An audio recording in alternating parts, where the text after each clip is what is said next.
সব প্রেম কি শেষ হয়ে যায়, নাকি কিছু গল্প সময় পেরিয়েও থেকে যায় হৃদয়ের গোপন কোণে? ঠিক তেমনই এক অজানা অধ্যায় হঠাৎই সামনে আনলেন তানজিকা আমিন, যেখানে লুকিয়ে আছে কিশোর বয়সের ভালোবাসা, সরল সুখ আর না বলা অনেক অনুভূতি।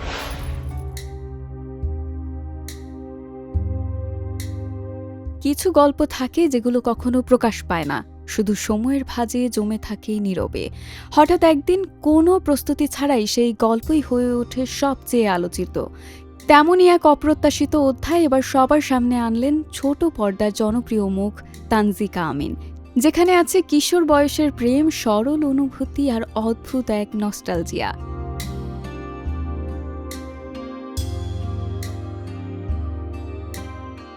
সম্প্রতি এক সাক্ষাৎকারে তানজিকা জানান, তার জীবনের প্রেমের সংখ্যা খুব বেশি নয়, তবে প্রতিটি সম্পর্কই ছিল দীর্ঘ ও গভীর। তার ভাষায় প্রেম কম কিন্তু স্থায়িত্ব বেশি, যা তার ব্যক্তিত্বের মতোই পরিমিত ও সংযত।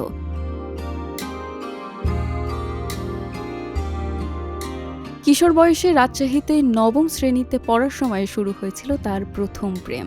অমিত নামের এক তরুণের সঙ্গে 4 বছরের সেই সম্পর্ক আজও তার স্মৃতিতে অমলিন।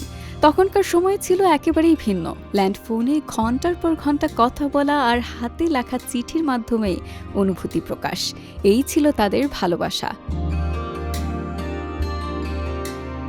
তানজিকার সেই দিনের গল্প যেন একেবারে সিনেমার দৃশ্য। টিউশনের জন্য পাওয়া টাকা বাঁচিয়ে একে অপরের জন্য ছোট ছোট উপহার দেওয়া, কিংবা মাত্র 20 টাকায় রেস্টুরেন্টে বসে কোক আর ফ্রেঞ্চ ফ্রাই ভাগাভাগি করে খাওয়া। এই সরল মুহূর্তগুলোতেই তারা খুঁজে পেয়েছিলেন আনন্দ।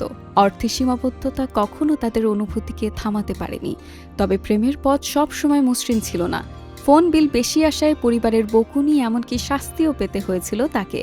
তবুও স্কুল ও কোচিংয়ে ফাঁকি দিয়ে পদ্মার পাড়ে কাটানো সময়গুলো আজও তার মনে একরাশ আবেগ তৈরি করে। সেই দিনগুলো যেন এখনও তার ভেতরে কোথাও জীবন্ত।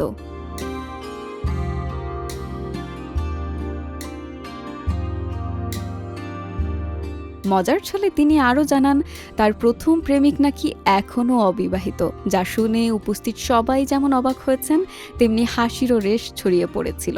তানজিকা আমিনের এই স্বীকারোক্তি কেবল একজন তারকার ব্যক্তিগত গল্প নয়, এ যেন এক সময়ের প্রতিচ্ছবি, যখন ভালোবাসা ছিল আরও সহজ, আরও গভীর, আরও খুবই নিঃস্বার্থ।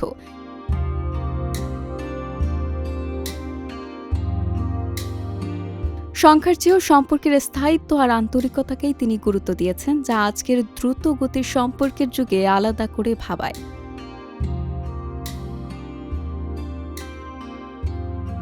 শেষ পর্যন্ত এই গল্প শুধু তার নয়, এটা হয়তো আমাদের অনেকেরই হারিয়ে যাওয়া দিনগুলোর প্রতিফলন, যেখানে ভালোবাসা ছিল অল্পে কিন্তু অনুভূতিতে ভরপুর। আর হয়তো সেই অসমাপ্ত গল্পের কিছু প্রশ্ন আজ কোথাও নীরবে অপেক্ষা করে আছে।